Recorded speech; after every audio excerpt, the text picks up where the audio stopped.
നമ്മുടെ മുൻഗാമികൾ ബഹുമാനിക്കുകയും ഇബാദത്ത് ചെയ്യുകയും ചെയ്ത 10 ദിവസങ്ങളാണ് റമളാനിന്റെ അവസാനത്തെ 10, മുഹറത്തിന്റെ ആദ്യത്തെ 10, ദുൽഹജ്ജിന്റെ ആദ്യത്തെ 10 ദിവസങ്ങൾ.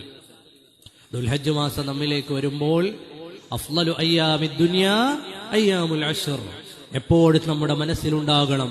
ഭൂമിയിൽ ഏറ്റവും ശ്രേഷ്ഠമായ ദിവസങ്ങളാണ് ദുൽഹജ്ജിന്റെ ആദ്യത്തെ 10 ദിവസം. ആ ദിവസങ്ങളിൽ നോമ്പെടുക്കണം. ആ ദിവസത്തെ നോമ്പ് സുന്നത്താണെന്ന്, 1 മുതൽ 9 വരെയുള്ള ദിവസങ്ങളിലുള്ള നോമ്പ് സുന്നത്താണ് എന്ന് മഹാനരായ സൈനുദ്ദീൻ മഖ്ദൂം റളിയല്ലാഹു അൻഹു പഠിപ്പിക്കുന്നുണ്ട്. ദുൽഹജ്ജ് തുടങ്ങിയാൽ വൽ ഫജ്ർ എന്ന സൂറത്ത് ഓതൽ സുന്നത്താണ്. ഏതാ സൂറത്ത്?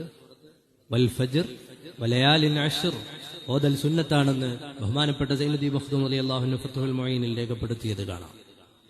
അപ്പോ ആ ദിവസങ്ങളിൽ നോമ്പെടുക്കുക. സയ്യിദുനാ മുഹമ്മദുർ റസൂലുള്ളാഹി സ്വല്ലല്ലാഹു അലൈഹി വസല്ലം ആ ദിവസങ്ങളിൽ തുടർച്ചയായി 9 ദിവസവും നോമ്പെടുത്തു എന്ന് മഹദിമാരായ ഉമ്മഹാത്തുൽ മുഅ്മിനീങ്ങളെ തൊട്ട് റിപ്പോർട്ട് ചെയ്യുന്നത് കാണാം. അപ്പൊ ചെറുപ്പക്കാര്, ആരോഗ്യമുള്ള ആളുകളൊക്കെയും പരിശുദ്ധമായ ദുൽഹജ്ജ് മാസത്തിലെ ആദ്യത്തെ 10 ദിവസം നോമ്പെടുക്കാൻ പരിശ്രമിക്കാം.